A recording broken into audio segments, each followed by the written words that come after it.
science fiction on a screen so bright. Old classics and the new delights. The unapologetic geek will lead the way, with facts and fun to fill your day. Discussing every detail, every frame, from the eerie to the loud and the tame. Gig along with all that's great, those Sunday vibes you can't debate. Tug along with the Sunday crew, geeking out is what we do. Giggle on, it's gonna be great. Don't be late, let's celebrate.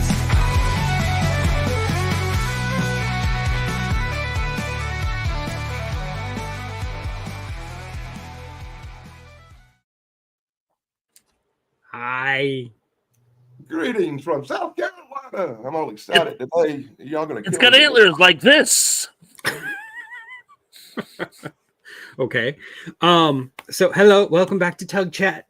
Today we're going to be talking about remakes, but actually good remakes. Now, I've gotten into trouble on this channel quite often whenever I try to defend remakes, because a lot of people who view my channel are nostalgic, like I am. And as Danny was just talking about in the green room before we got started, nostalgia sometimes makes us impossible to sway. Like the original is always going to be better than a remake. And a lot of the time that is true, even without the nostalgia angle. A lot of remakes are... Hollywood likes to remake movies that did really, really well because they figure that's free money. But that's not why you should remake a movie. You should remake a movie that's flawed so that you can make it better, right? And that's been my opinion for a long time. But tonight, or today, it's not really nighttime, we are going to talk about remakes that I think, or at least like the ones that I'm going to list, I think are better than the original, if not just as good as the original, because I want to highlight that some remakes can be good. Now, this was Thrash's idea, but I embrace it wholeheartedly. I think it goes with the spirit of my channel. But before we get started, let me say hi to the people in the chat. Let's see, we got Wim van der Straten, as always. Hello, Wim. Vimmy. We got Just Carowin, as always, as well. Miss Justin. Again. Miss Just Carowin. Yes. The parts are all there. Before we get started here, let me give a real quick disclaimer to Buff down there. Hey, Buff, be aware that me and Tug probably aren't going to agree on a few movies. Oh, I'm sure. Yes. Just saying. Tracy is in the chat. Hello, Tracy. Good to see you again. Tracy. Gary Carpenter is back again.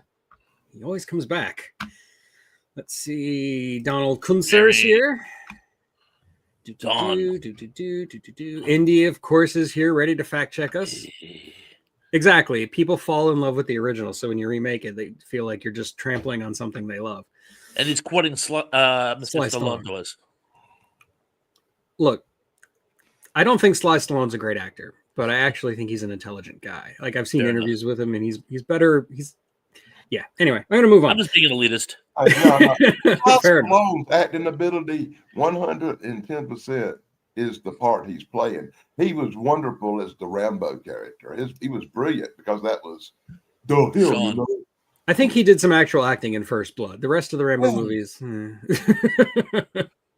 He was so stiff in Judge Dredd, it made me hurt. That's a movie we're going to be talking about. Anyway, Sean Innes is here. Sean.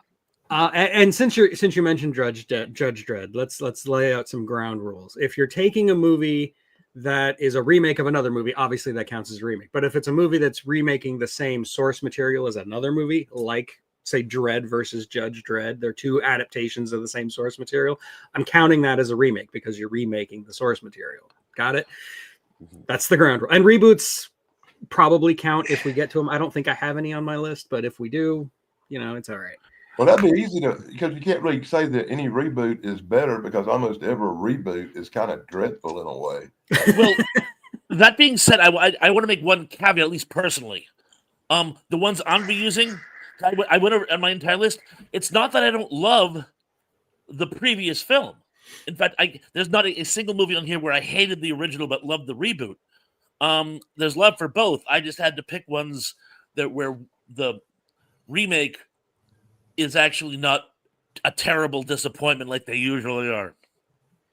And that's so hard to find in movies, trust me. Okay, Exactly. yeah, you're right. Like I'm looking at my list. I think maybe there's only one where I don't like the original. So you're right. You have a point. But that's because I said earlier, we all share that love of nostalgia. Vincent Price and the old movies just tear at your heart. It's hard to think anything could be better than that. But Danny, in the age of home theater, how many times did people see a movie not realizing it's a remake and then go and see the original later? Sometimes it's the remake is the one we saw first. Yeah, and there are some movies that you don't even realize are remake. I guess that worked that way for you younger whippersnappers. You're like 8 months older than me. I was born before they walked on the moon, brother. Me too. I had to think for a second, but yeah, no, I was. Okay, I'm the remember. same age as the Super Bowl. Yeah, me too, Sean. I am not. I don't understand why they're remaking Harry Potter already. That's stupid. Why bother? I can't understand why they even made it in the first place. Dan never changed. Vim, I wasn't aware of that. My children love Harry Potter, and Never heard of it. What is that? For me, the endless Harry Potter experience was nothing but a science fiction nightmare. Having to sit through these movies over and over and over again with children is mind-boggling. I know Harry Potter better than anybody on this panel. I promise you. I'm not going to debate that. I mean, my wife is the Harry Potter fan. I'm just a casual I'm not a observer. Harry Potter fan. I've read the fooling. books, I've seen the movies, but like I wouldn't call myself a super fan. But I did play the video game, although that will cancel me on the internet now that I've admitted that. Let me make this perfectly clear. I'd rather sit through a movie called Young Sherlock Holmes anytime. Hey, Young Sherlock Holmes is a good movie. Shut up. I'd rather sit through that than any of the Harry Potter movies because it's that much superior. Just brought up a really, really valid point. Yes, Wizard of Oz 1939 classic was in fact itself a remake. And I didn't put that on my list for one tiny reason. I'm only sticking with movies where I saw both of them so I can make an informed decision. I must confess, I've never seen the 1926 version of Wizard of Oz, so I can't speak to it. That's a But solid you are right. movie. It is a remake. I had the same. The I had the same 1926 one's a solid movie, right? Yeah. Yes. Yeah. I've seen that on American Movie Classics at 3 o'clock in the morning. It's like there's a I couple of haven't different movies that we don't realize, that most people don't realize are remakes, and I haven't seen the original, so that's why they're not on my list. Movies like The Maltese Falcon or Scarface. I've never seen the original. Scarface is on my list, actually. But Okay. the weird thing is, Scarface is almost a name-only remake. The two That does happen. plots are completely. I put it on here as an honorable mention. Hey, we But- should probably get started with our list because we're We just should, we should probably start. doing the Shane's show. just waiting for us to start. Can I have the privilege? He's got to May I have drive. the privilege of starting this? Because I can't get it out of my mind Go because we for were it. talking about it backstage. Now, there's a movie called The Fly with Jeff Goldblum. In every way, shape, and form you can imagine, it is way superior to the original. Now, I will have to admit, in my heart, I love the original more because black and white, and I'm old, I guess. But the remake is every bit as good, and you said as good counts. As So good counts. I say that the remake of The Fly is just as good as the original. For some reason I can't explain, and this bothers me. I still like the original better. I watched it on Spinguli this week. It's a fantastic movie. I love this. I love this movie. I love this movie. But the original has better special effects. It's in color. It looks better. It's filmed better, and the acting is 100 times better. Why do I like the original better? I can't explain. But I agree. But As I was almost putting that one on my list, and I was like, it's something more classic, more genuine about the original. The whole using the creating the effects with what they had back then compared to Jeff Goldblum and just Goldblum and his aura didn't feel the same as the And I original. love that fly head they use in the oh original. no, Jeff Goldblum nailed it, man. His acting was better than any acting in the original Fly at all. I don't disagree. The Fly was on my list, and I do think the David Cronenberg version is a better made movie overall. It just like objectively speaking. But if I'm going to watch one just for fun, I am a lot more likely to put in the 1950s version. There's just something more charming about it. You know, I think you called it backstage when you said Vincent Price. Yeah, and Vincent Price helps for sure. And the scene of the fly man in the spider web stays with you. Help me. Help me, help me. That really stays with you. So it's like, yes, the movie is absolutely outstanding. Now but again, it's a photo finish. The Fly was a lot of people attribute Planet of the Apes as the first science fiction franchise, but it started actually, in my opinion, with The Fly, with some other. I mean, there's like the Flash Gordon Frankenstein. Well, yeah, but I'm just like saying. I mean, like a true franchise where like it became a cottage industry. I think the Fly sort of paved the way, and of course Frankenstein, and I like Flash Gordon as well. And because the serials, Buck Rogers, but there were reboots as well, and but the Fly really was an archetype, I certainly have a lot of love for the original, but Jeff Goldblum is just so amazing in the remake. I've done videos on both on my channel, but they're really, really old, so I'm kind of embarrassed by them. So watch them, but know that I'm cringing the entire time. Okay, Shane, what have you got? Since Danny started, you can go second. Wow, which one I want to start with? Some people might argue with me on this one. The Great Gatsby. The remake they did with DiCaprio, that one kind of falls in that line of where they're probably about just as good as each other, because that's one of those stories I studied in high school. Like, we in English class, we did the book, then we watched the Robert Redford movie. Yep. Later in life, I watched the new one, and the new one stays faithful to the book, adds a little bit more from the book about Gatsby's time during the war. I like they kept the. That's an air pilot movie, a war pilot movie, right? No, it's The Great Gatsby. 1920s, flappers, rich guy, dead in a pool. Great Gatsby. Bootleggers.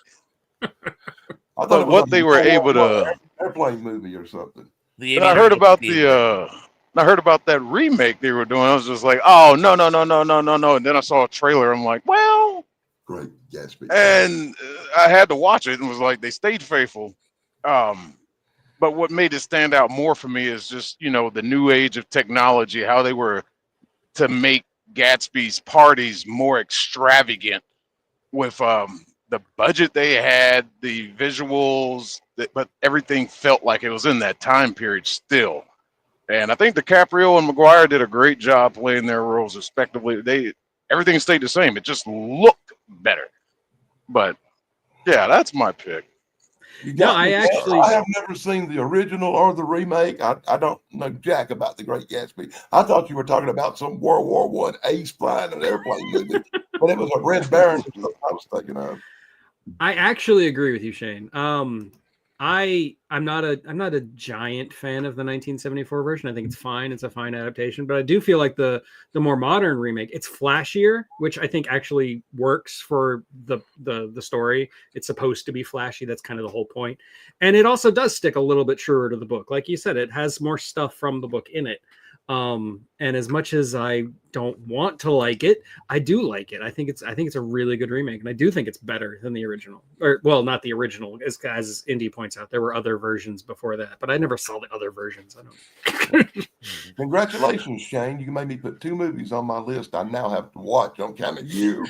And I got to tell you, the book has actually been on my reading bucket list for about 30 years.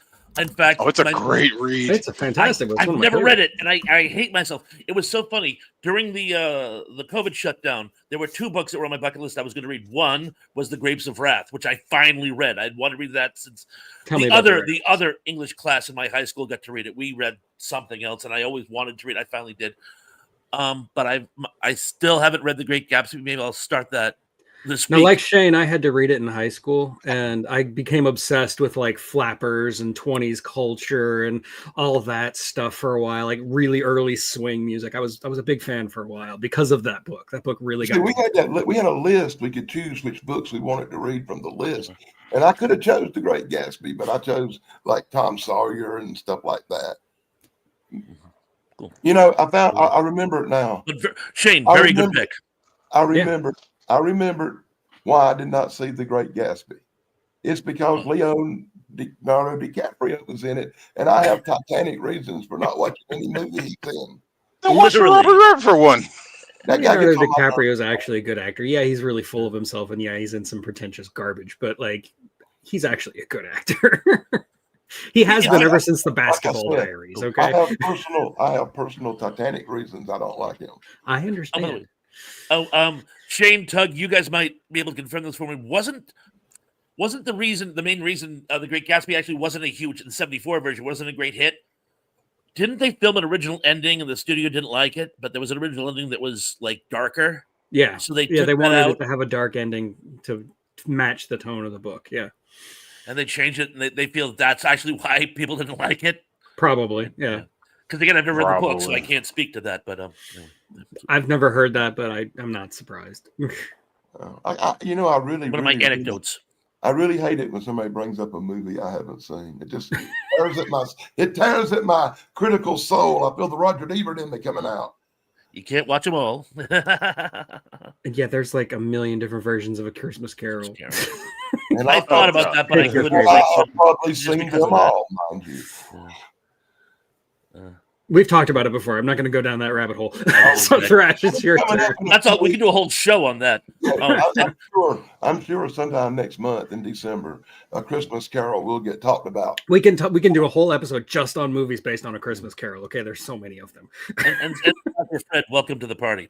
And honestly, most of them are good. Yeah. There's a lot of really good ones. I don't recall that bad.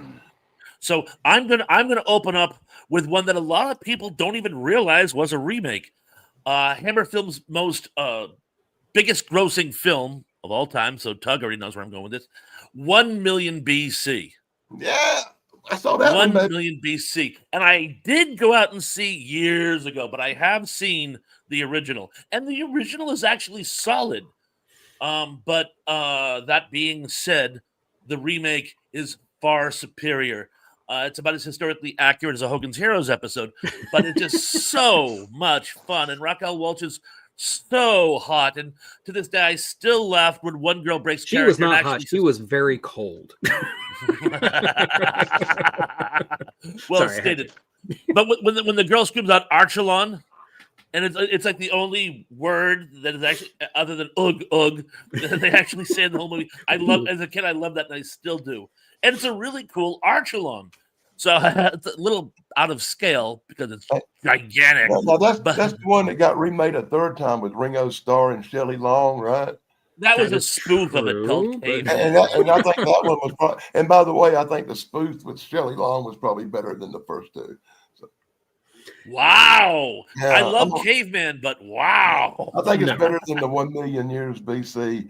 Just no. I'm not going to give it to you. Sorry, Dan. At least it was funny. The other ones were just stupid.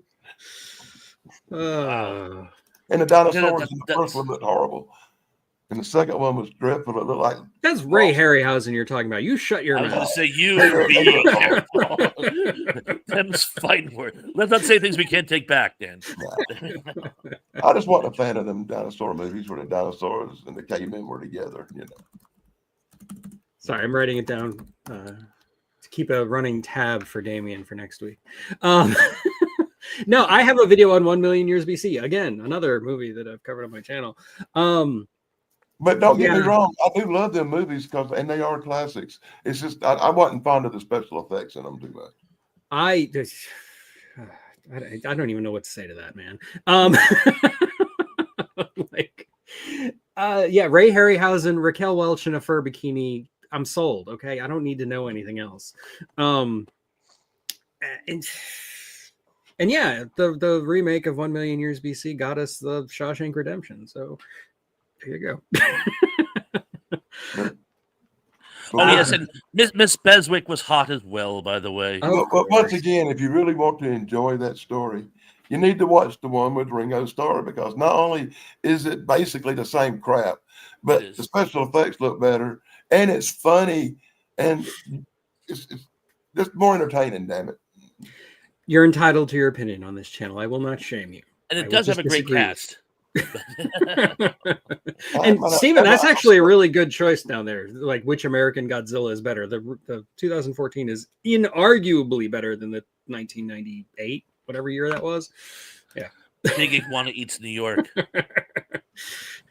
Anyway, yeah, 1 Million Years BC. Good movie. I do, and I only recently saw the remake when I was making that video. As the original. It's the first time I saw the original, and yeah, it's fine as black and white caveman movie.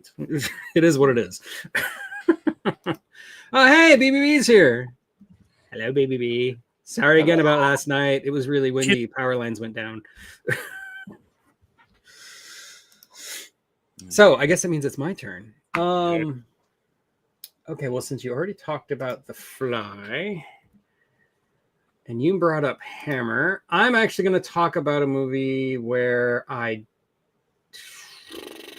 can't choose. Let me choose. Tick tock, tick tock, tick tock. Okay, I'm going to choose the one where I don't like the original, and that's Ocean's 11. I think the original is dull and does nothing and is boring. And as much as I love the original Rat Pack, they do nothing in this movie.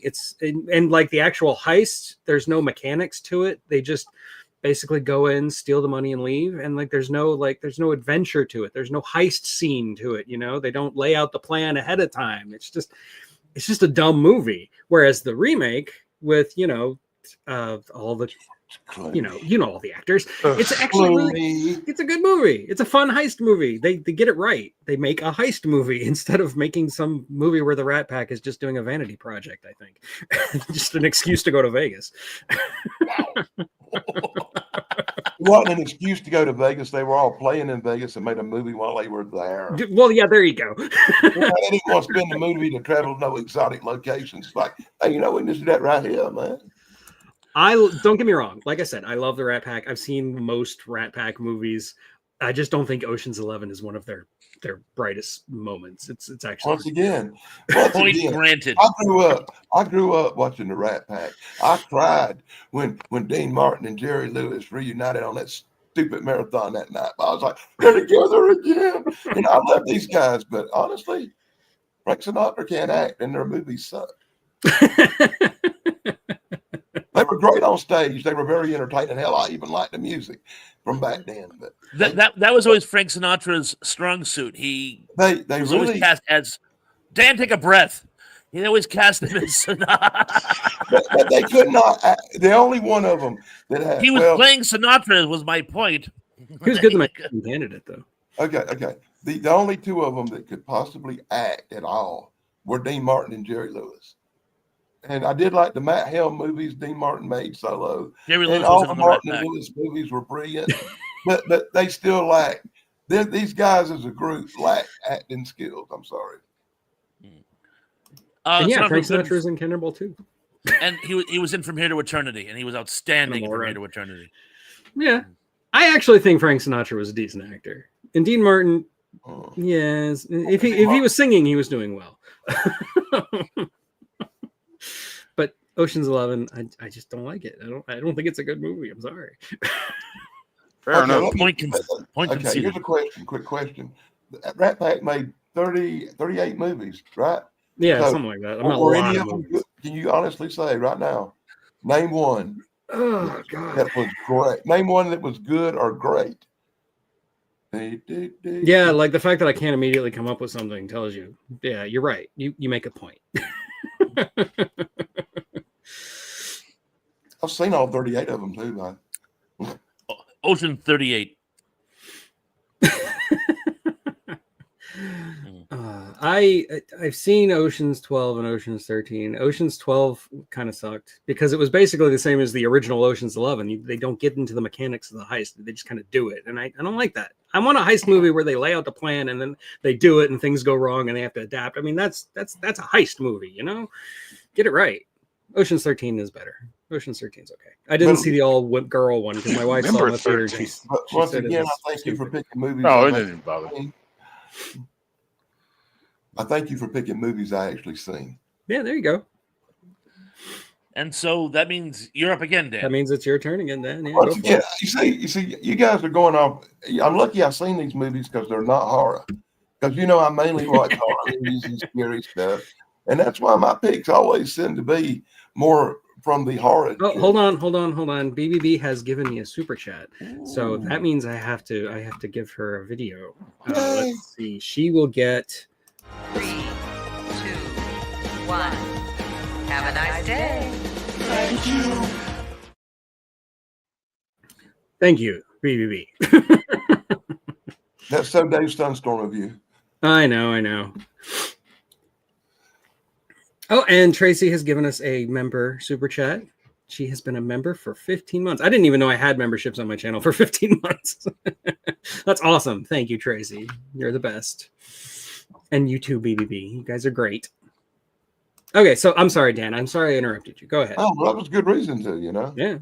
If you're going to interrupt me, have a good reason. Yeah. No, I'm just kidding. Like I said, you guys are picking some movies that's kind of outside my range. I'm lucky I've seen some of them. Gatsby thing got me way off guard, but I tend to stick more towards horror movies. So predominantly my choices are going to be either science fiction or horror, And I tried to pick movies I thought the remake was actually better than the original. And I'll be honest with you, man, that was the hardest task you've ever put on me because of my love of originals. So I picked movies I think, even though I might like the original a little better for one reason or another, I'm picking movies that were superior to the original.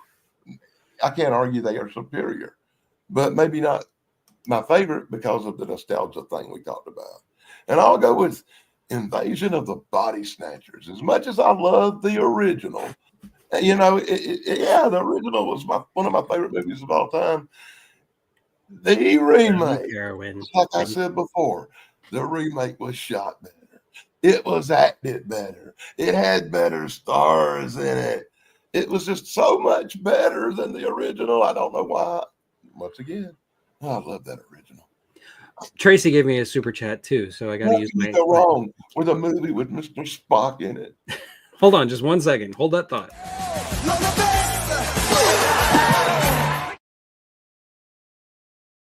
That song's stuck in your head. You're welcome. That's pretty funny. These people start giving super chats when Danny starts talking. Yeah, it's all for you. That's love. I'll give you your 0% kickback. Don't worry. Keep it. You probably need it more than I do this week. So Dan, absolutely outstanding pick. I resigned myself to not put it on my list just because I've talked about it so much. I wanted somebody else to say it, but now I can weigh in. Yes, I couldn't agree more. Some people aren't crazy about the original, and that's okay. I think the original as a mirror of Cold War terrors, I think works phenomenally well. But I love the 1978 remake. It's one of those films where just everyone was at their best. Donald Sutherland is absolutely outstanding. You're right. Leonard Nimoy in a great supporting role as one of those Gestalt, I'm okay, you're okay. Hey, I think that was Nimoy. Yeah. I think that was Nimoy just being Nimoy in that movie. I really do. You're probably right. Jeff Goldblum, another sci-fi perennial, doing another remake, is outstanding as one of his very first roles. Yeah, as an angry man. I always get the first name wrong. It's one of the Cartwrights. I want to say Angela Cartwright. Nope, you got it wrong again. It's Veronica. Veronica Cartwright. I mentally mix their names up, and I don't know why. Probably because I thought both of them were cute at one point or another. But yeah, she's outstanding in it. It's the movie just is out of the park. And some of the, like you put up one of your favorite little bits, like where for absolutely no reason, Robert Duvall is on a kid's swing dressed as a priest. Just love it. What? I love this movie. Oh, and again, not to be outshadowed, the 1993 remake with Arlie Ermey and Forrest Whitaker is not without its charm. It's possibly the weakest of the three adaptations, probably because the main characters are weak. He doesn't even in it. count the fourth one. Yeah. Oh, yeah. That I don't count. But the third one is nicely done and deserves a mention as well. I'm not even going to mention the third one. You don't have to. I just did. Yeah, I mean, I'm not going to even comment on the very first collaboration I had with Thresh that wasn't watching Night of the Living Dead, where we just talked. I'm pretty sure we were talking about Invasion of the Body Snatchers, all 4 of them. So, and have on at least 12 other occasions. yes. So I have talked to death about these movies. But yeah, I do agree. I do think the 1978 version is probably the best one. I love the original. The original to me feels like an extended episode of The Twilight Zone or The Outer Limits, which is high praise.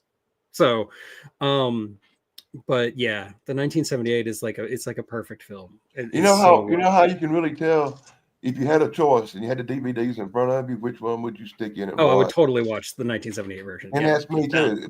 Yeah. And that's because maybe the Leonard Nimoy Star Trek thing, the big Donald Sutherland thing, I don't know.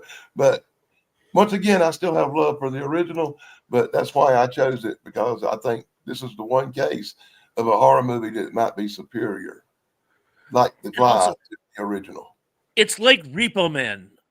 Every time you watch it, you find something that you never noticed before. It's so amazing. Like the last time I watched it, there's this one scene in the movie where I can't think of the character's name, even though he screams it throughout. But the female lead bumps into this lady in a hallway and is like, "Oh, sorry." And when she turns around, everyone in the hallway looks at her. And we realize later on it's because they were all turned.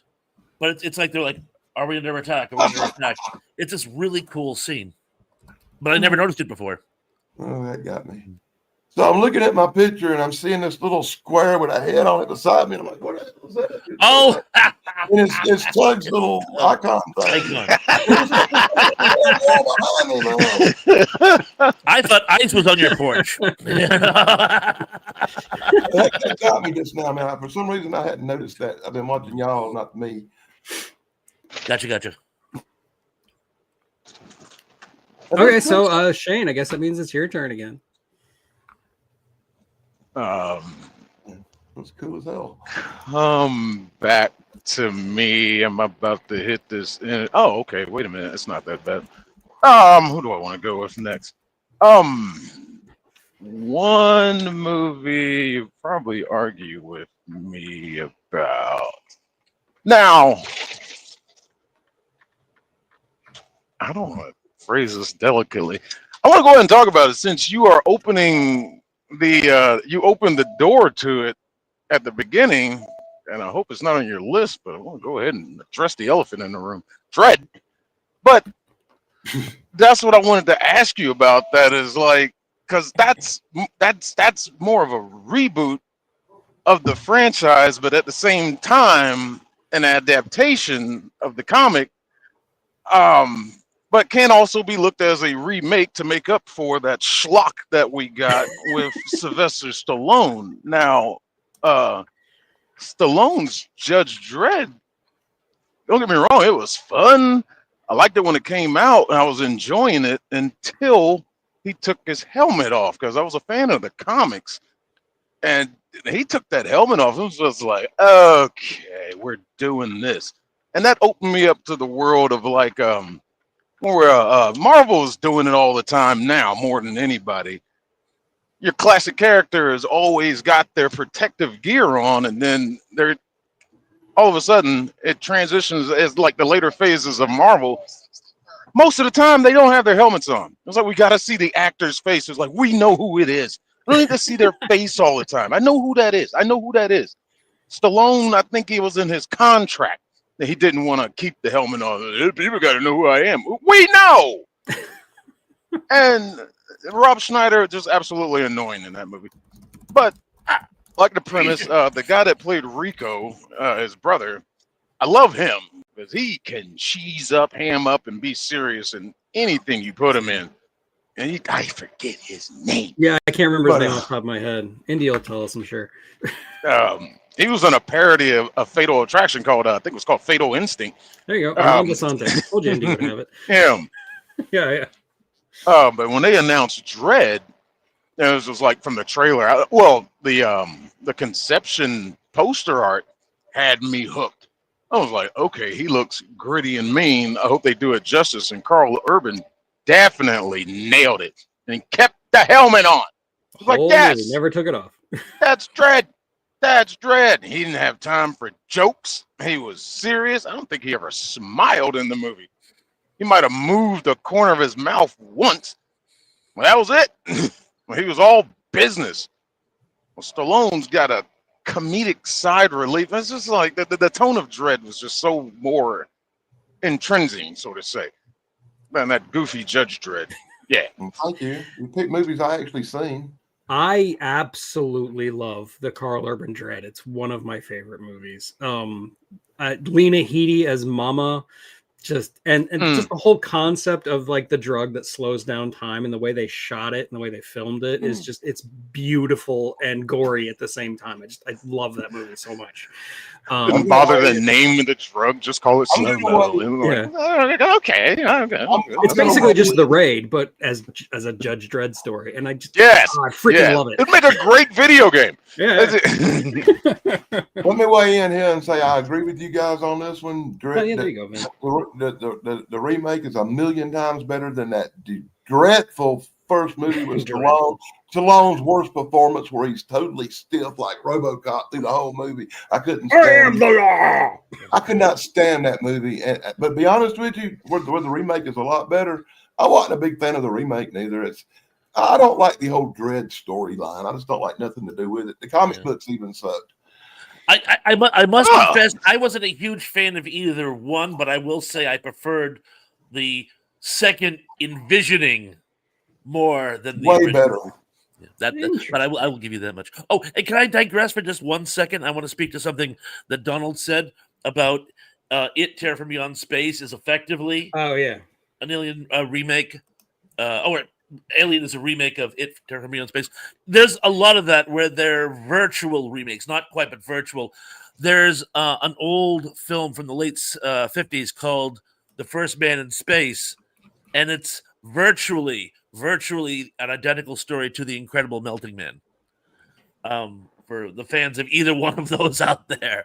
And with Alien, there's a couple of different movies you could cite. Yeah, The Terror from Outer Space is obvious. Planet of Vampires, Queen of Blood. You know, there's a lot of movies that are very similar to Alien. So that's loosely, buddy. And like Dan O'Bannon said, he didn't steal from anyone; he stole from everyone. That was like his direct quote. Exactly. You steal from one person, it's a ripoff. You steal from everyone, it's an homage. But yeah, calling Alien a remake of It is kind of like saying Avatar is a remake of Ferngully. You're not completely wrong. Well, again, I call it the Cameron rule: steal from everyone, then no one can sue you. Exactly. See under Harlan Ellison. I hate baseball horror. Anyway, so Dredd, great movie. I love it. Thrash and Danny, they're right that it's better than the original, but they're wrong to say they don't like it because that's just objective. Oh, come on, man! That's like I said I didn't love it. Dredd versus the remake is two steaming balls of turds racing. Oh dear Lord, Danny! I mean, it's a look into a future we could possibly see where it would just get so Mega crowded, City you just 1, start yeah. stacking people on top of each other, and crime is so rampant. It's like it's time to hand over authority to a different breed of law enforcement. Yeah, put you out there. They ain't got time to go through the system and overcrowd jails. Judge, jury, executioner, all in one. I'm going to train you properly, give you the right programming to where you can make the moral decision to do that. I'm game. Hi, Keith. Keith.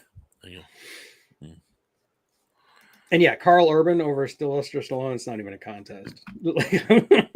Carl Urban is just so good. Like, don't get me wrong. I don't hate Judge Dredd, like the original Judge Dredd. It's a schlocky, stupid 1990s action movie. Yeah, it's a fun movie. Divorce it from Judge Dredd, like the actual comic, it's fine. It's stupid. Rob Schneider is really annoying, but like it is what it is. It's a 90s movie. You know, I could have fun with it. But Dredd is actually is such a better movie. It was too serious to be a spoof and too doofy to be taken seriously. It was in that middle ground of nah. Sorry. Fair enough. If they had leaned into like making it a parody, like Austin Powers or Eminem Flint, I'd have been all over it. But it just wasn't quite there. And there's a lot to be said about stupid popcorn movies, Carowin. Good point. The unreleased Fantastic Four movie was better than Judge Dredd. Oh, wasn't bad. I'm sorry. I mean, it's better than most Fantastic Four movies. So. Yeah, I mean, dude, to be fair. My point being, an unreleased. While we're on the subject, Anyway, so Thrash, it is now your turn. It is. I lost track somewhere. Okay, let's see. I want to give you guys the chance to do the ones that I really want to talk about, because that way I can jump in and usurp. But I'm going to go with one that actually I believe was the one that started this whole Megillah, and it was my observation on the film Cape Fear. Oh. Two outstanding psychological thrillers, and yet at the same time, I think the remake was superior. And Mrs. Thrash is the one that pointed out why. Robert De Niro steals the movie. In the original, don't get me wrong, there's nothing wrong with Robert Mitchum's performance as Psycho. Robert Mitchum played a great Psycho, but De Niro was riveting. Absolutely. And he was also a bit more three-dimensional. So you could, I don't want to say sympathize with him, but you could kind of believe him better, yeah.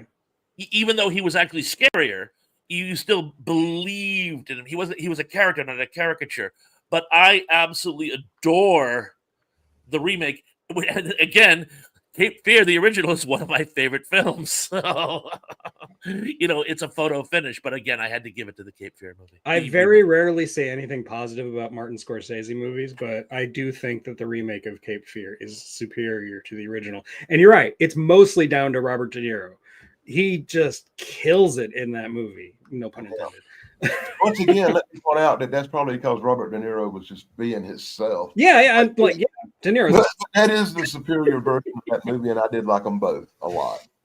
Even just the way, like that one scene where he's in the movie theater smoking the cigar and laughing, just the fact that he can do that and still be ridiculously menacing is a testament to Robert De Niro as an actor. I may not like him as a human being, but I think he's a very good actor. At least he's a brilliant actor, man. Yeah. He's in a lot of movies I really like. An outstanding supporting cast. Juliette Lewis as the doofy daughter. They even got Gregory Peck and Robert Mitchum to have small walk-on roles. That's right. It just I just loved it. I just love the movie. I smoke a lot because it's a tribute to the Twilight Zone guy. Rod Serling. That's the name you're groping for.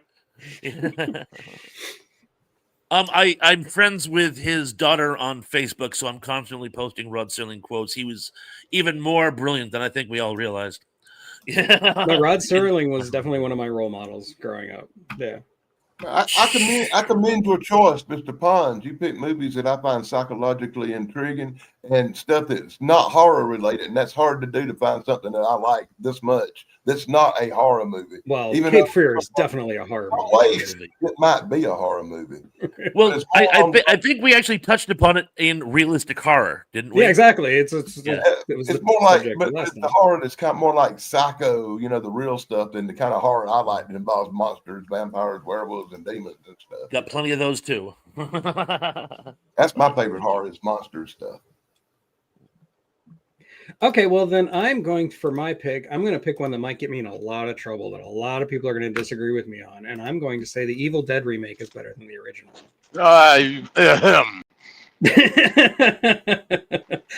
Look, I like Sam Raimi. I like the Evil Dead movies. I think Evil Dead 2 is actually a better remake of Evil Dead than the Evil Dead remake, but I think the Evil Dead remake is better than the original Evil Dead. I just do. From a filmmaking perspective, the effects are better, the acting is better. I mean, yeah, Sam Raimi made the original Evil Dead on a budget of like $10 and a dream, which I hope Bruce Campbell ain't watching this.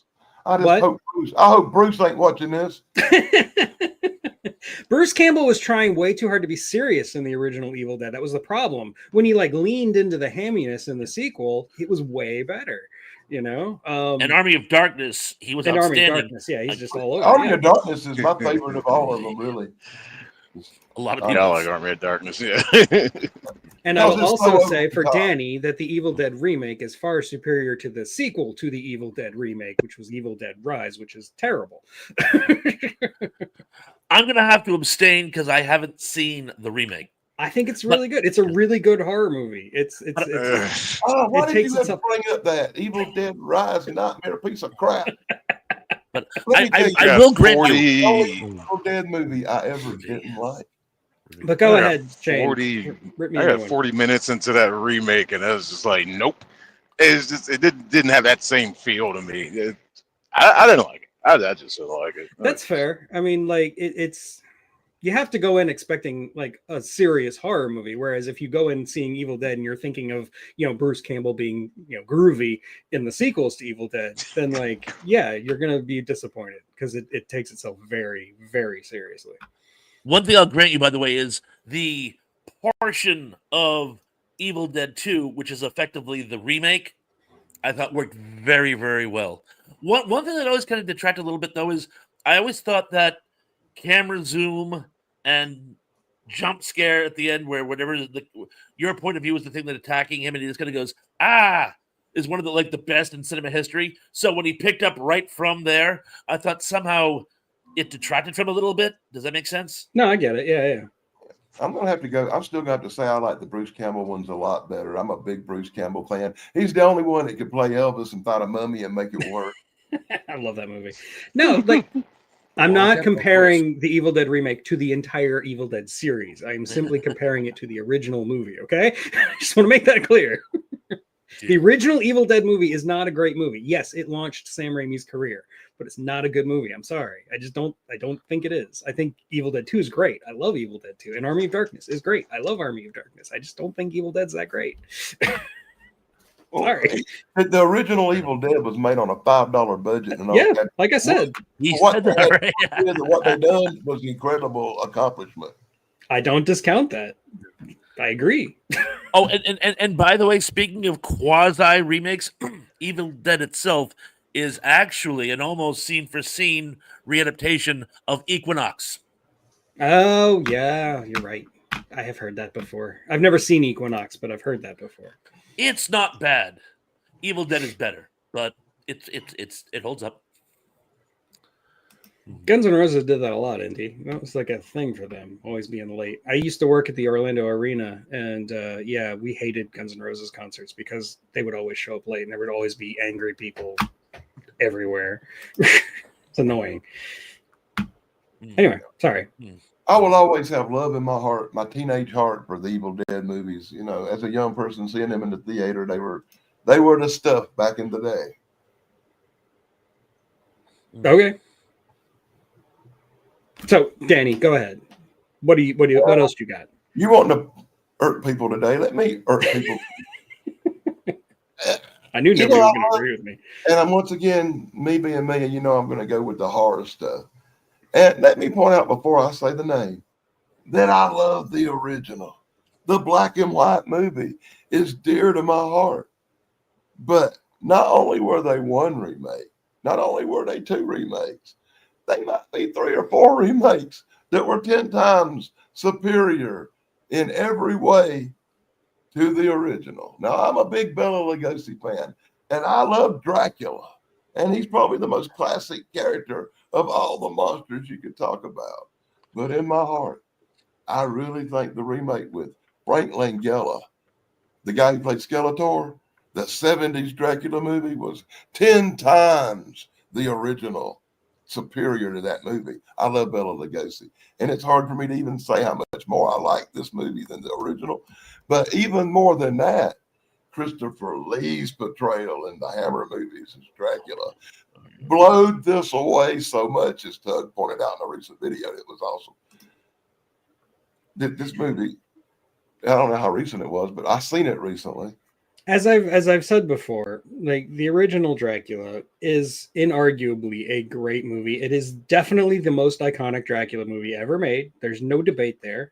When you think of Dracula, you think of Bela Lugosi. But I do think that there have been remakes or readaptations of Dracula that are better than the Todd Browning original. I'm not disagreeing with you at all. In fact, I'm completely agreeing with you. I'm not. The Christopher Lee Dracula is just so good, and especially like as he grew into the role more with the sequels and the Hammer movies. Like I feel like his version of Dracula is probably my favorite. He's probably the scariest.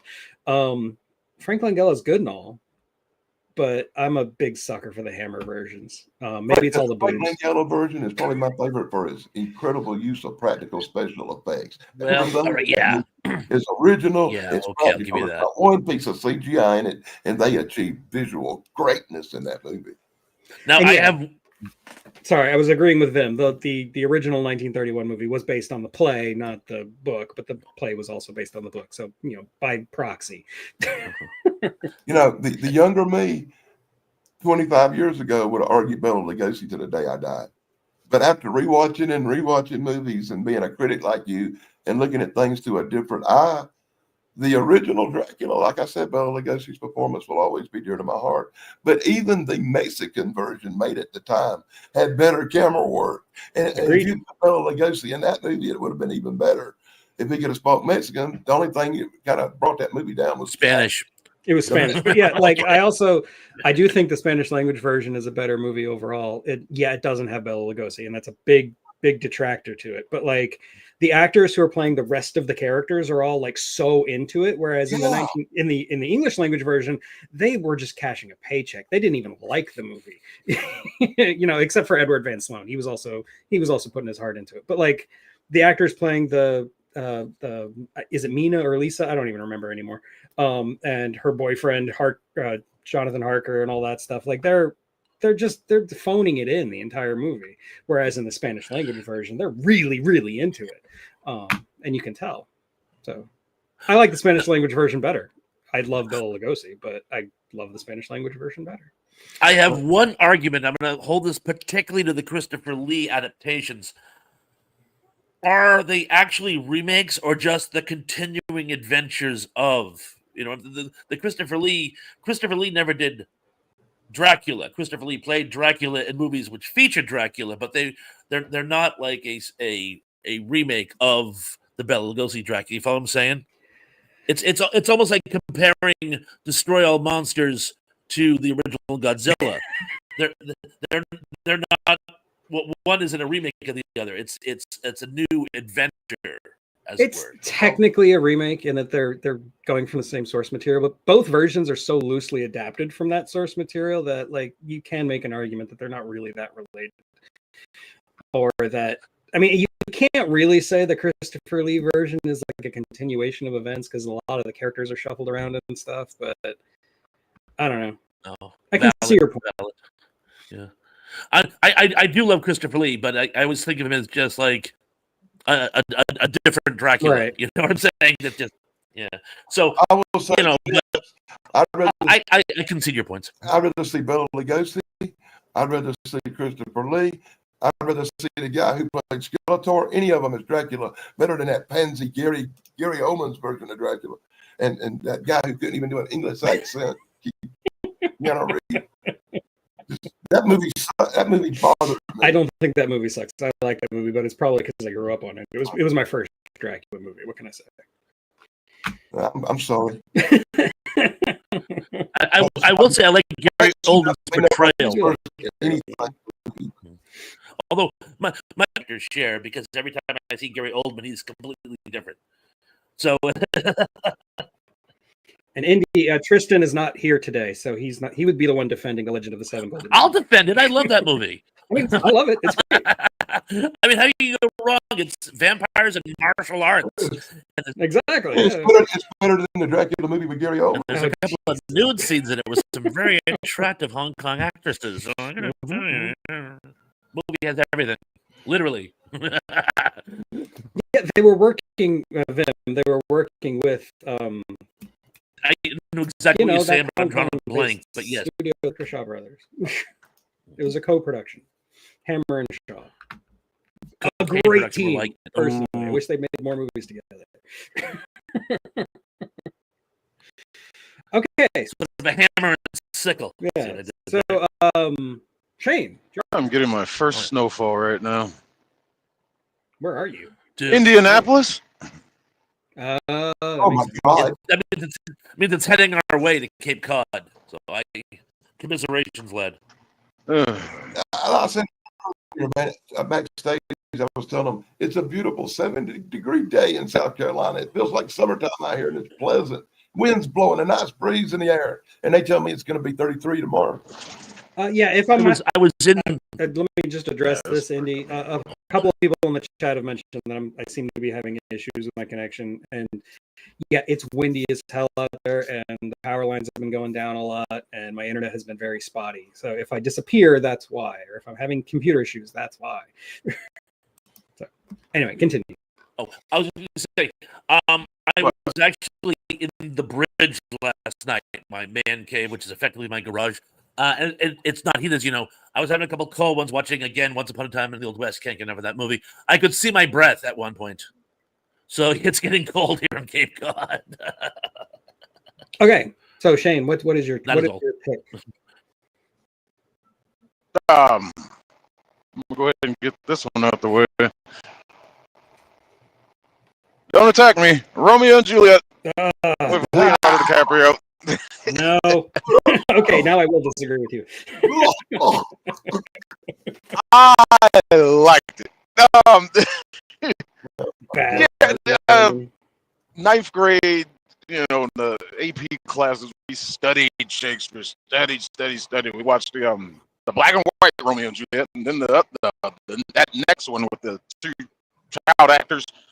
A lot of controversy over that one. Yeah, just studied all of it, and I saw that one later in life, and it's just like, oh, we're really going to do this. And I think it was the first trailer never showed them talk on purpose, but I just saw a bunch of people with guns, and I was just like, all right, where are you going with this? And finally watched it, and it probably took about 2 or 3 watches for me to finally appreciate it for what they did. You watched it 3 times? Pistols instead of guns, long sword. When the guy Paulie from Goodfellas, he was either Lord Capulet or Montague. I think he was Lord Capulet. He was in the limo and he was like, "Give me that long sword," and he reaches up and it's like a shotgun. And it was just like, that makes sense. And I think a lot of things worked with that story. I love the cars, love the oh god, as cheesy as he is, Leguizamo. He was actually did a great job as Tybalt. I liked everything about that movie. Mercutio being the way they portrayed him, but it was fun. But he was like the character, the guy from Lost. Yeah. Wherever he's from. I forget his name, but he's from Lost. I know that. He was also in Oz. He plays the guy in the wheelchair in Oz. Harold Perrin. Great actor. Yeah. He's a great actor. The mere mention of this movie brings nausea to my stomach. Wow. This movie's so bad. This movie's so bad it makes me want to barf on the floor. And the only thing I can imagine being worse than that movie is the original, which is 100 times more dreadful. I will just say this. I'm a Shakespeare nut. I've read every Shakespeare play. I'm a big fan. I've seen lots and lots of Shakespeare adaptations. Romeo and Juliet is probably my least favorite Shakespeare play. I really don't like it. And Romeo plus Juliet is probably my least favorite adaptation of it. So I don't agree with you, Shane. I don't want you to agree with me. It's just, everybody out there in chat, I put it on the table. Everybody in the chat, write this name of this movie down. This is the movie that Tug both agreed for Stephen involved. Yep. I like some of the Mercutio is my favorite character from Romeo and Juliet. Now we'll grant you have a favorite character in that. Because I don't know, I think Mercutio is a great character. It's probably his weakest play, at least based on the ones I've read, and I haven't read all of them, Doug. I will. There's some that are really hard to get through, but yeah. We should do a whole lot. I probably read a dozen and change. There's 40 of them, I think. Yeah, I was going to say so. But as guys, we should do a whole live stream on horrible movies we had to sit through on account of women. That Oh my goodness, But anyway, Chrissy. Thank you so much. I don't have any more media assets for you. You're gonna have to make me some. I got no more thank yous. As long as it don't involve Lawrence Welk, we'll be okay. I'm looking in my media asset folder. This one's for you, De Silva. Here's a scene. Oh, Christ, don't do it. Oh, God damn it, Maddie. Sly Stallone's acting at the greatest. That's a picture I can't get out of my head now. Sorry, that's all I had left. Well, Keith E says he agrees with you, Shane, because he finds it best to always agree with you. So, There's one person. I didn't even get that with my Evil Dead hot take, so there you go. I'm glad you got up early for this too, Chrissy. Thank you so much. You're awesome. You were so awesome. Okay, so I guess it means it's your turn, Thresh. oh, cool. My turn. Oh, hold again. on, just 1 second. People in the chat, if the technical issues continue, please let me know. I might have to call it early if You they. look fine to me. Well, But we're not broadcasting. we're getting a lot of comments in the chat about everything being almost incomprehensible. So Glitchy. Well, we'll try to persevere. I apologize. At least it's not me for once. yeah. I'm gonna go with a rare sci-fi comedy, and one adaptation is a musical. And I think I've already given away, but I'm gonna go with Little Shop of Horrors. Ah, that was on my list. Yeah. Little Shop of Horrors. Now, I loved that original. It was made on a shoestring budget in like 4 days. The story behind Little Shop of Horrors is actually even more interesting than the movie itself, but I love it. Jack Nicholson, a small character. Robert Hayes was. I was always wondering why he didn't go further. The Denon scene is one of the funniest in cinema history. The guy who pulls the gun on him, one of the first victims, is actually the scriptwriter. a little tidbit there. Love the original, but the remake, it was just it was pageantry. I love the idea of turning it into a modern musical because came at a time when musicals were like so not culturally relevant. I thought Rick Moranis was outstanding. There was a lot of like great cameos like John Candy and whatnot, and I really liked the Audrey Jr. I thought it was a true character, and I thought that made it a little more. You have eaten me on that long. I thought that somehow made it more approachable, and I love it. I love Steve Martin as the dentist. To be a dentist. You actually picked my next movie off my list. Oh, cool. No, Little Shop of Horrors, the remake is fantastic. It is probably like the poster child for really, really good remakes. Like how to properly remake. Why do I love the original more? Dick Miller, Roger Corman, take your pick. Look, the original is great. As a Roger Corman movie, it's fantastic. But it's a Roger Corman movie, so again, it was made on a shoestring budget of like $10 and a dream, and recycled sets from some other movie they were making at the time. The reason that the guy pulls the gun on the scriptwriter is because they just pulled him into the scene. That's how these productions worked. They made it in like 3 days. The backstory, which is like the Dragnet ripoff. At one point, they were actually making a Dragnet ripoff, so it just sort of organically crossed over.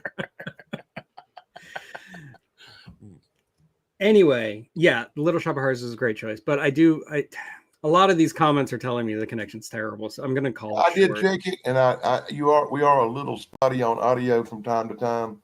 It didn't seem nothing where you could make it inaudible. I could understand every word being said, but just a little once in a while. Well, okay, I'll put it up to a vote in the chat. Do you want me to call it, or do you want to keep going? We'll see what happens. In the meantime, we can keep talking about Little Shop of Horrors because I do love the remake. I think, and it's Joe Dante. So of course I love it because I am always singing Joe Dante's praises on this channel. A fun fact: two of the 3 black girls that were singing, Yeah, 2 of them went on to be the main female stars in the TV show Martin. Oh, really? With Martin Lawrence. Yeah, love that. Tisha Campbell and the black girl, the blacker girl, played Pam on that show. It was Gina's best friend. Okay, yeah. And why have I have to go back and watch a Little Shop of Horrors. and I have to ask sure myself, right. why on earth have I seen every episode of Martin? a funny show. I love Martin. It's a great show. I guarantee you. Yeah. Bro, man, Mr. from Letty's Fifth here. Floor. Hey, Letty. And yes, we have talked about Invasion of the Body Snatchers already. You'll have to watch that and rewatch. We talked about it at length.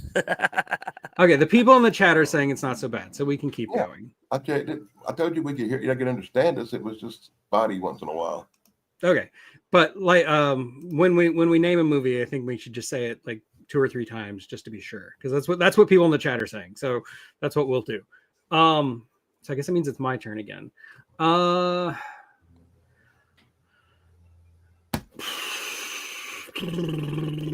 How about Assault on Precinct 13? Again, I'm talking about a classic John Carpenter movie, with like his first real big budget movie, after Dark Star. Is a good movie. I like it, but it was obviously made by an amateur. John Carpenter didn't know what he was doing. It's actually it's okay, but it's not great. It's an okay movie. Whereas the remake, you've got Lawrence Fishburne and Ethan Hawke, and it's got a much bigger budget, obviously. I think it's a better movie overall, and it is a very tense little thriller that I think went under a lot of people's radar because they saw it and they said, "Oh, it's a remake of a John Carpenter movie. Why would we see that?" But I actually own the remake. I watch it occasionally. I think it's a really good, tight thriller. If you don't know the plot of Assault on Precinct 13, I mean, it's a police station under siege. I mean, that's basically all you need to know.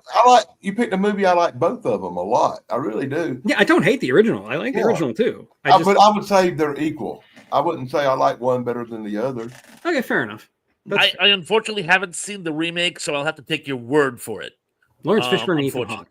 The acting in the remake is way better than the acting in the original. Yeah. Yeah, they seem a little more comfortable with their roles, I would say, or a little more practice, or a little more rehearsal, maybe. I don't know. Yeah, this was Lawrence Fishburne in his prime before he got all fat and stupid. So, well, after I saw Ethan Hawke in Reality Bites, I stopped being a fan. Ethan Hawke is one of my favorite actors. He did a really good Chet Baker movie. Oh man, he's an incredible actor. I grew up with him from what's that movie with Robin Williams? The school, Dead Poets Society. Dead Poets Society. Yeah. That was the first thing I remember. Midnight Clear too, but after I saw Reality Bites, I'm like, I can't do this anymore. Fair enough. I mean, I don't like Reality Bites personally. My wife loves it, so don't tell her I said it. You either love it or you hate it. It was supposed to be the movie of our generation, and it failed. But again, some people like it. I used to say, "This movie bites." Sorry. And according to Slasher Fred, the original Assault on Precinct 13 is not the original Assault on Precinct 13 either. Look into that. I did not know that. Did not know Honest that. to God, I did not know that. It seems like they were some black and white version of that earlier, like in the 40s. Yeah, like I said, it's not a complicated plot. So, like, but it wasn't exactly the same or something. I don't know. And it makes sense. I mean, they're closing the precinct down, which is why they don't have any of the equipment that would normally prevent such a thing from happening. What was the first version of Assault on Precinct 13? Of course, it wouldn't work these days because everyone has cell phones. So, True. No, the phone's out. The phone's out. Fine. That's the problem with cell phones. Cell phones have become so prolific, you have to actually work them into the plot of horror movies. It's like, yeah, they've made horror movies so much more battery's difficult. dead. Somehow, Assault on Precinct 13 is loosely based on a movie called Rio Bravo. Rio Bravo? What? Yeah, I don't get that. By Howard Hawks. Yeah, I've seen Rio Bravo. I'm not believing the internet's correct on that for some reason. Yeah, I think. I'm calling there are bullshit. some loose similarities if I really stretch my brain, but Slasher Fred says that too. So, weird. Then it has to be true. That's what the internet says. I don't always agree with the internet, man. AM says it too. So I just Googled it, Hello, Mr. Wilkinson. Okay, so that was my choice. What do you got, Dan? Yeah, boy, I guess I'm going to get some comments on this one. I just want to get the email ready today. I'm going to pick another classic horror movie. I'm going to pick a black and white horror icon movie. And then I'm going to tell you why it's the worst adaptation and ever remake ever made of this movie's better. And that movie is Boris Karloff in The Mummy. Now, the original Mummy, I know, is a black and white classic, and it's Boris Karloff. But honestly, it's hardly acted, and it's got to be the biggest piece of crap ever made compared to all the remakes, like the one with Christopher Lee or the one with Brendan Fraser. There is an exception, and it's the one with Tom Cruise, obviously. Mhm. I was Cinematic excrement. and I was going to say the one with Christopher Lee, the one with Brandon Fraser, and most of the mummy movies, any kind of mummy movie, even the one about a mummy from space, is superior to that original. Now, given all that being said, there was this one remake involving Tom Cruise. I don't count that because the mummy was a chick, not a guy. Sexist. That was the one with Abbott and Costello, wasn't it? That one with Abbott and Costello was even better. But in the end, we find out, spoiler alert, we find out that the mummy was actually the princess guarding her own tomb. Right. Yeah. Really? Yeah, really. Take my word for it. It's been about 40 years since I've seen that movie, so.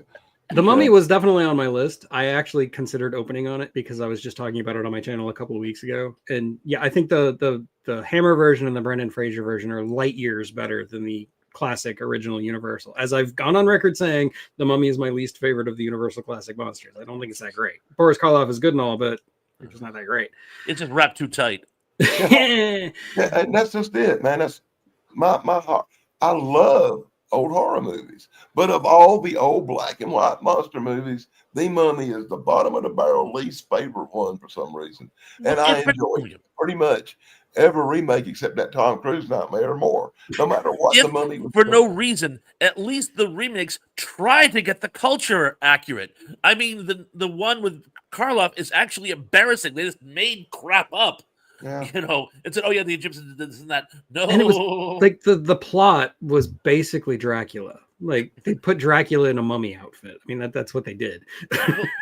Didn't they want to do another Frankenstein movie, but Karloff couldn't take it because he had a bad back? So they said, "Fine, we'll wrap you up, and then there'll be less strain on your back." Maybe because this was between Frankenstein and Bride of Frankenstein, so maybe. Oh, yeah, maybe right, not. so I don't know. You didn't mean my anecdotes. Yeah. You got to take it with a grain of salt. But I heard that somewhere. But like And I was said, wrong. And Or the I person think I told will me. agree of all the mummy movies out there, the original with Boris Karloff, if you want to call it the original, is probably the weakest link in that chain. I agree. Yeah, completely. And we all know we all love Boris Karloff. Yeah, Passionately. Well, not passionately. Oh, baby. Ironically, he probably looks more like a mummy now. So, sorry, too soon. That's cold. It's real cold, man. I love it. He was actually dying of emphysema when he made the movie Targets, and he plays a has-been actor.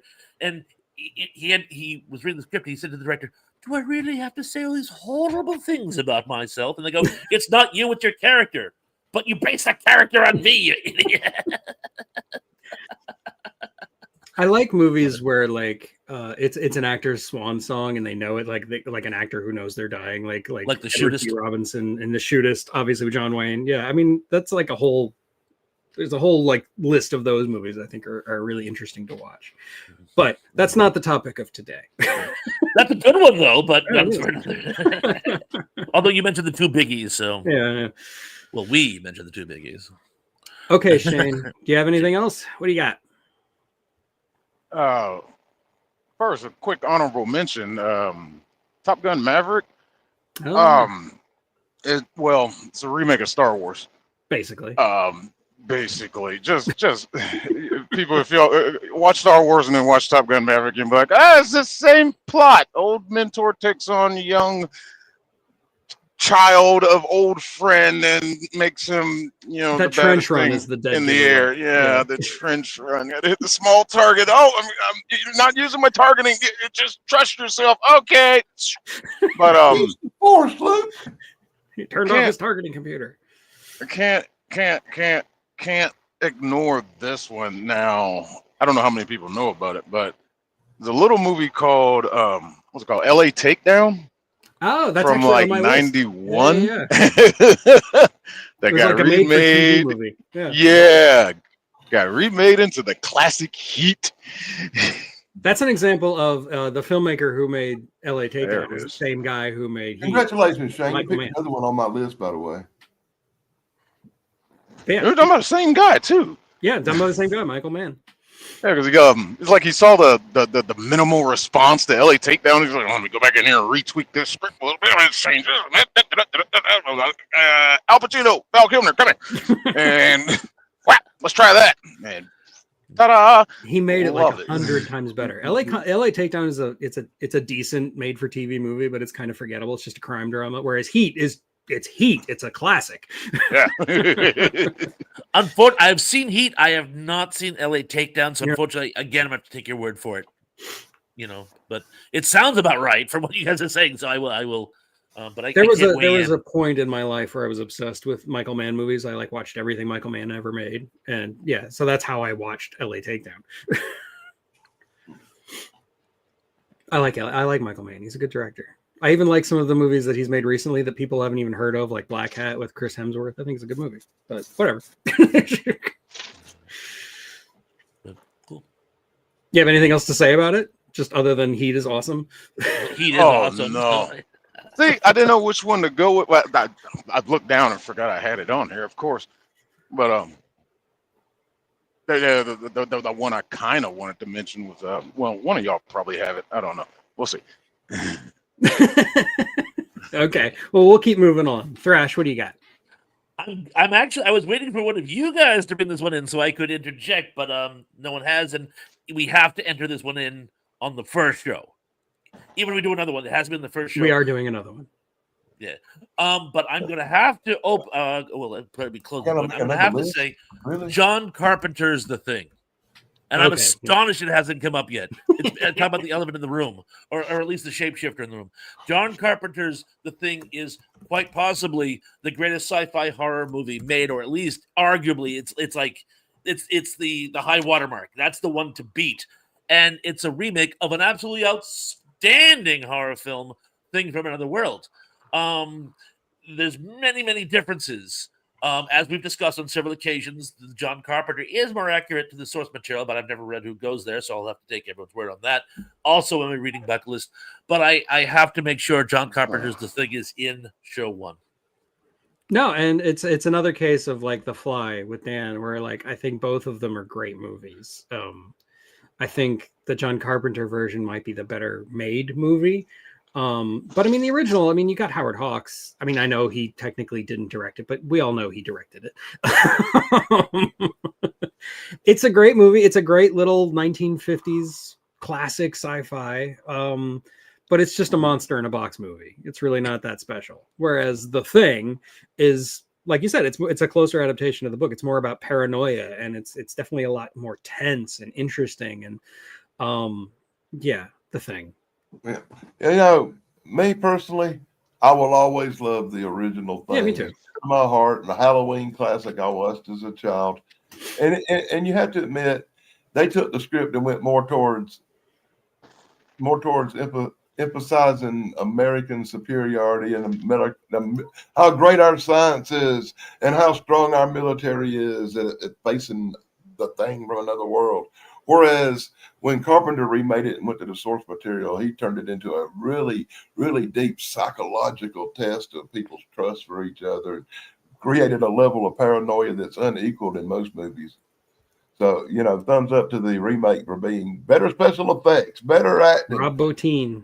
Yeah. But once again, it's one of the movies I still have that nostalgic love for the original, even though it's a walking carrot. Yeah, same thing with The Fly. It's like I love the original too. It's a classic, and it's one of my favorite 1950s sci-fi movies. It's like a template.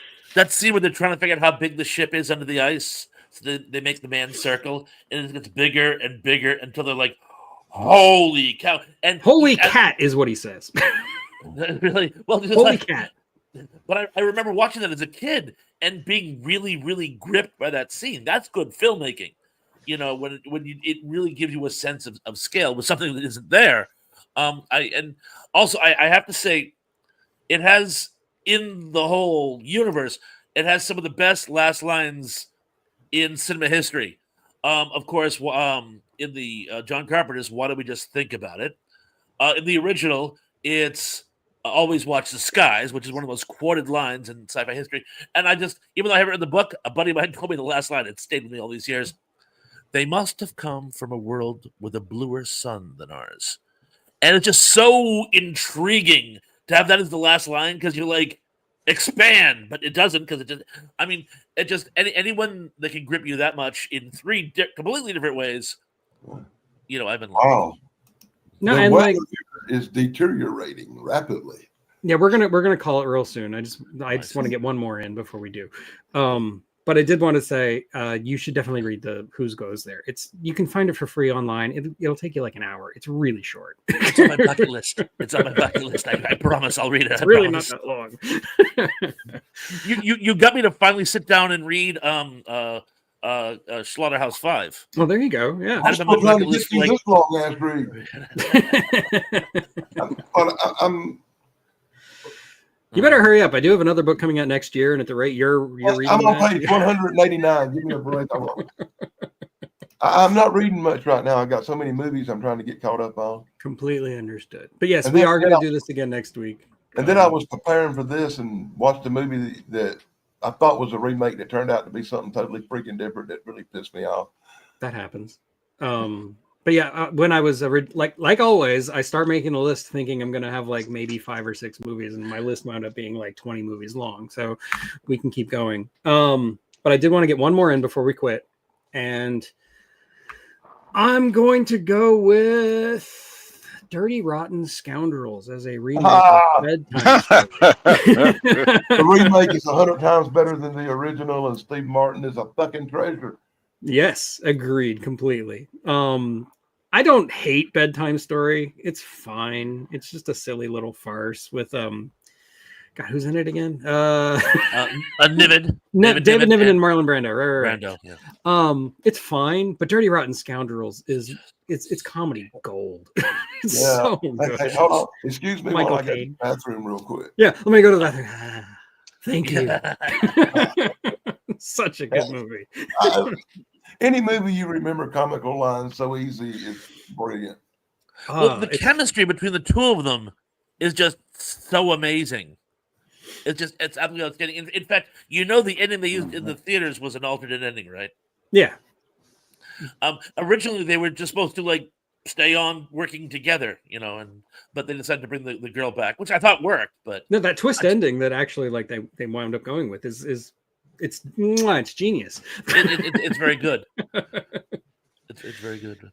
It's hard to believe they weren't like thinking of that from the beginning. I'm really surprised they didn't go on to make more movies together. Like Martin Short made more movies with Steve Martin, but he never made another one with Michael Caine. You picked a movie that I for some reason I have seen this movie 100 times. Yeah, it's one of the movies I watched 10 years every time it was on. I used to quote this movie with my brothers growing up, like all the time. It's a great movie. And I'll have, and 3 bags of potato chips. Thank you. I love 2 turkey sandwiches. I love it. On some deep psychologically bad level, it was a training film. What? Nothing. Okay. Indy, no, I don't think so. I mean, there's a little bit of Latin, but I assume you already know Latin, Indy. Sorry. So yeah, I'm gonna call it. We're done for today. One more little quick story, real quick. Go for it. A long time ago, I watched this TV show called Gemini Man. Does anybody remember that TV show about an invisible guy? I've heard of it, never watched it. No, I saw the really terrible Will Smith movie, but yeah, I only know the Will Smith movie. I've heard of this show, never seen it though. And I saw this movie Gemini Man, and I thought, oh, it must be based on that Invisible Guy TV show, and I clicked it off without knowing nothing about it. So when I sat down to watch it, it turned out to be a Will Smith movie about his clone coming to kill a hitman. He's a hitman, and they clone him, and now his clones come to kill him. And I'll be honest with you, man, I went into this movie thinking it was something else and watched it with an open mind. I was going to watch it once I started, regardless. And honestly, I don't care what anybody says. This could be very possibly Will Smith's best movie performance. Really? Nothing bar that high. Turn your computer off. Not that high, man. But it's better than Wild Wild West. Danny, It's you always better. surprise me. The only movie I probably like better than this movie that he was in was the one with Gene Hackman called Enemy of the State. Yeah, Enemy of the I'm State's not- a great movie. I love I'm That's a not good Will- movie. I'm not a Will Smith fan. But this could be one of his best performances. Just saying. I was shocked. It was really a good movie. I'm shocked at you, Dan. You never cease to amaze me. I couldn't believe I halfway liked it neither. The only thing I really remember liking was Michael Shannon as the bad guy. That's like all I really remember. And the really awful CGI. It was like a God. 90s movie, but made 6 years ago or something. I saw it in the theater. It was really bad. I do not hate this movie for some reason, like I do most of them. Fair enough, man. Fair enough. I guess No accounting for taste. my whole life I've been a target shooter and about making the target, and I love the sniper aspect of it and the long shots and stuff. I was a big fan of NCIS too.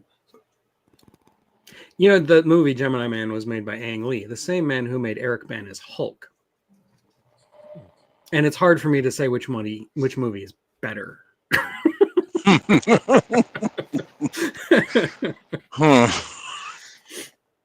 Anyway, so yeah, Thrash, are you going live tonight?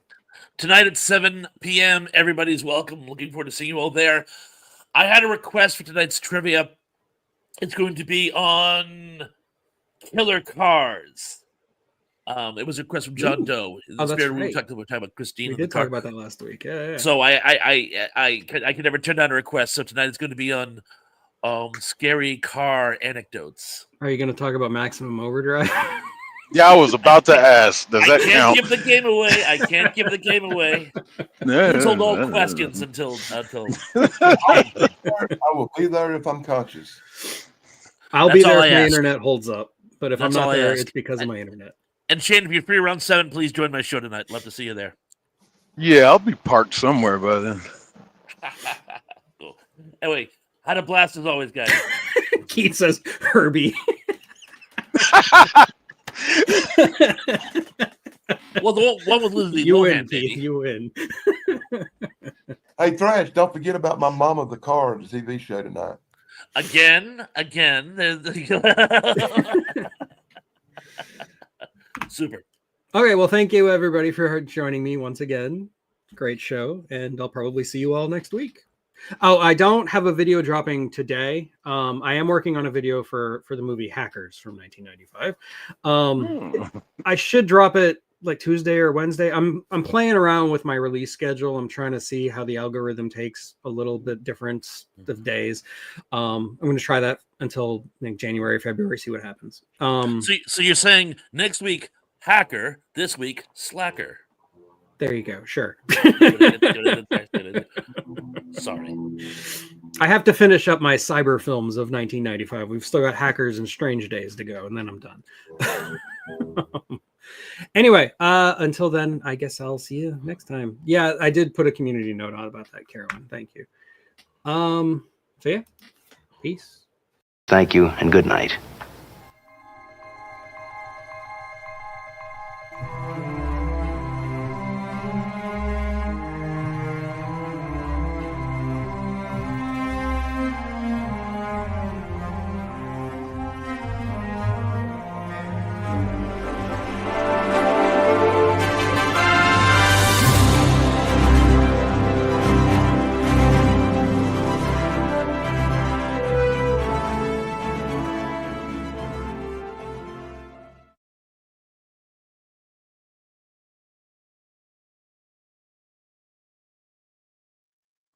It's so funny when I hit